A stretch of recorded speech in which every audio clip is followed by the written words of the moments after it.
ಮಡಿಕೇರಿ ನಗರಸಭಾ ಸಿಬ್ಬಂದಿಯಾಗಿರುವ ಯದುಕುಮಾರ್ ಹಾವುಗಳ ರಕ್ಷಣೆಯ ಹವ್ಯಾಸವನ್ನು ರೂಢಿಸಿಕೊಂಡಿದ್ದಾರೆ.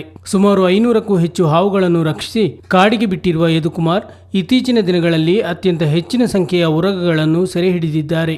ವಿವಿಧ ಬಗೆಯ ನಾಗರಹಾವುಗಳು, ಕೇರೆ ಹಾವು, ಕಟ್ಟು ಹಾವು, ಕಾಟಿಮುರ್ಕ ಇತ್ಯಾದಿಗಳಲ್ಲದೆ ದೈತ್ಯ ಕಾಳಿಂಗ ಸರ್ಪಗಳನ್ನು ಸಲೀಸಾಗಿ ಸೆರೆ ಹಿಡಿದಿದ್ದಾರೆ. ಇದೀಗ ಮೊದಲ ಬಾರಿಗೆ ಯದುಕುಮಾರ್ ಬುಟ್ಟಿಗೆ ಭಾರೀ ಹೆಬ್ಬಾವು ಸೇರಿದೆ.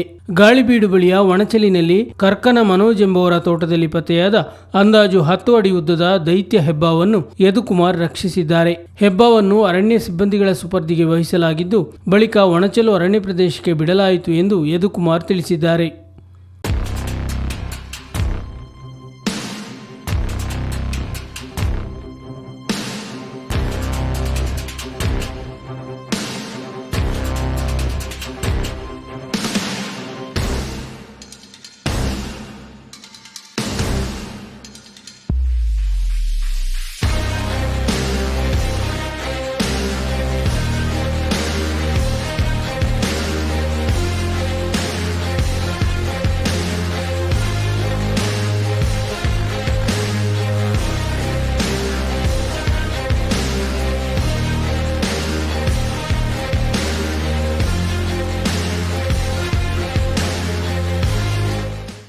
ಇನ್ನೊಂದು ಪ್ರಕರಣದಲ್ಲಿ ಯದುಕುಮಾರ್ ಭಾಗಮಂಡಲ ಸಮೀಪದ ಸಣ್ಣ ಪುಲಿಕೋಟಿನಲ್ಲಿ ಕಾಳಿಂಗ ಸರ್ಪವನ್ನು ರಕ್ಷಿಸಿ ಕಾಡಿಗೆ ಬಿಟ್ಟಿದ್ದಾರೆ.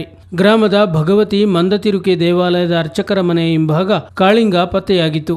ಸುಮಾರು 12 ಅಡಿ ಉದ್ದದ ಕಾಳಿಂಗನನ್ನು ಸೆರೆ ಹಿಡಿದ ಯದುಕುಮಾರ್ ನೆರೆದವರಿಗೆ ಕಾಳಿಂಗನ ಜೀವನ ಕ್ರಮದ ಬಗ್ಗೆ ಪ್ರಾತ್ಯಕ್ಷಿಕೆ ನೀಡಿದರು. ಬಳಿಕ ಹಾವನ್ನು ಸಮೀಪದ ಕಾಡಿಗೆ ಬಿಡಲಾಯಿತು.